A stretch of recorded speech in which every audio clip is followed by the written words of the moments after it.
Sub inspector Indrajit Singh, आपने hit and run report की? क्या कंडीशन? वो कोमा में चली गई है। आप इन्हें जानते हैं? ये तो हमारी विद्या है। मेरे पास एक चाबी है, कब मिनी को दरकार पड़ गया। ये मिनी कौन है? उसका बेटी। तो आप कहाँ हैं? वही तो पता नहीं चल रहा है।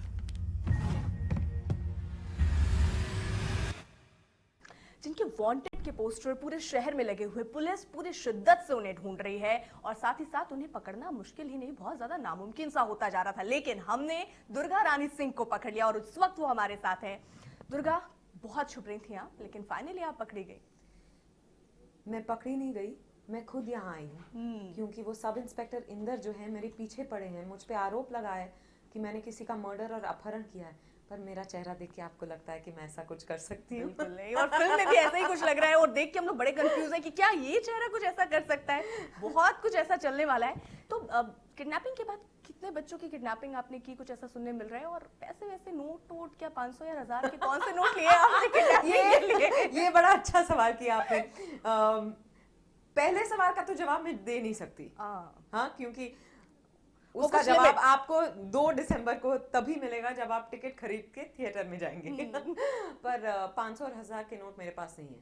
अगर थिएटर में लोग चिल्लर में भी पैसे लेकर आए तो हम उनको टिकट दे देंगे, बस थिएटर पहुंच जाए कहानी 2 देखने।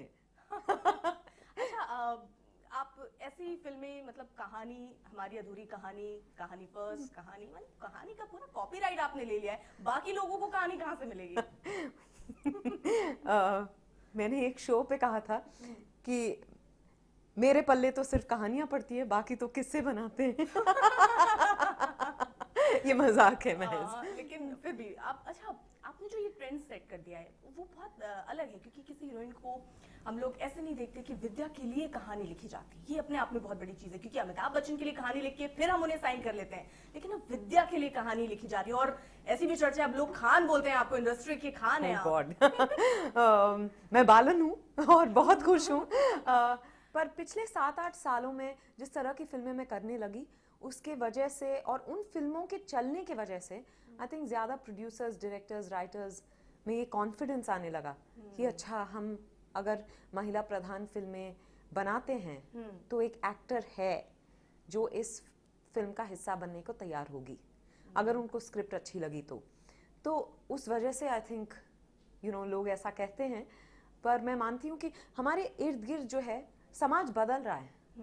पहले हम औरतों को, महिलाओं को, लड़कियों को सिर्फ किसी की बेटी या किसी की बहन, किसी की माँ, किसी की बीवी के तौर पे देखते थे, उनको डिफाइन ऐसे करते थे। पर अब हम सब खुद की जिंदगी जी रहे हैं, खुद का एक अस्तित्व है, हमारे ड्रीम्स हैं, हमारे सपने हैं जो हम पूरा करना चाहते हैं। तो इस वजह से हमारे बारे में कहानियां लिखी जा रही हैं।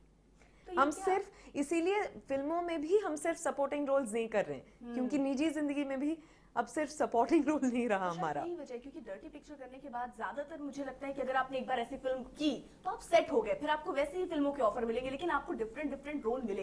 क्या आपकी ये चॉइसेस होती थी या आपको ऐसे ही मिल जाती थी? आपकी पर्सनालिटी को देख के ऐसे लगता था नहीं ये रोल इससे करवाते हैं, विद्या ये कर लेगी? आई थिंक लोगों को पता है कि जब चुनौतीपूर्ण रोल होता है या फिर कहानी अलग होती है तो मैं ज़्यादा एक्साइट हो जाती हूँ।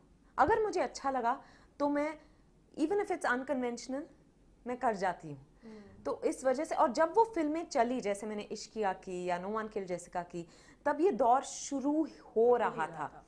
तो उन फिल्मों के चलने से सबको लगने लगा अच्छा, अब डर्टी पिक्चर की स्क्रिप्ट मेरे पास आई, फिर सुजॉय घोष ने कहानी लिखी, और धीरे धीरे धीरे ये छोटे छोटे कदम जो हैं बड़े स्टेप्स बनते गए।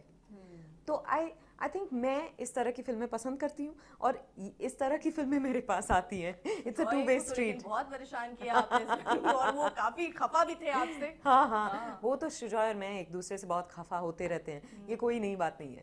पर कहानी के बाद कहानी 2 जब बनने की बात आई या बनाने की बात आई तो वो कुछ आइडियाज़ लेकर आए थे, वो कुछ जमा नहीं। फिर हमने कहा कि चलो सीक्वल नहीं बनाते, ये बहुत मुश्किल होगा। विद्या बागची और उसकी कहानी को सभी ने इतना पसंद किया कि उसको आगे बढ़ाना थोड़ा जोखिम वाला काम लगा हमको। तो फिर हमने एक दूसरी फिल्म बनाने की ठान ली, दुर्गा रानी सिंह। ये क्या कहानी के आगे की कहानी है, कहानी 2 ऐसे देखें? नहीं बिल्कुल नहीं, ये सीक्वल नहीं है, फ्रैंचाइज है। ये दुर्गा रानी सिंह की कहानी है। विद्या बागची और दुर्गा रानी सिंह में कोई कनेक्शन नहीं है। नहीं, आप बस एक आप चेहरा होगा लेकिन वो कनेक्शन कोई नहीं है। हाँ, इसीलिए जब शुजॉय ये कहानी लेकर मेरे पास पिछले साल आए तो मुझे लगा कि अच्छा सीक्वल तो नहीं है, और इसके बावजूद ये अगर कोई फिल्म कहानी कहला सकती है तो ये कहानी है। उसमें एसेंस कहानी वाली है। जो राज रह गए थे वो मुझे आज फिर खोलने होंगे। दुर्गा, मैं चाहता हूँ कि तुम मेरे साथ लंदन चलो। ये नकली पेपर्स की मदद से देश छोड़ के भागने वाली थी। क्या डेंजरस औरत है? जी सर। वो मुझे रात को सोने नहीं देते। तुम्हें उसकी कहानी सच्ची लगती है? कोई अपनी डायरी में झूठ क्यों लिखेगा? कौन तुम्हें रात को सोने नहीं देता? मुझे सब ठीक करना होगा। क्या ठीक करना होगा? मुझे सब ठीक करना होगा।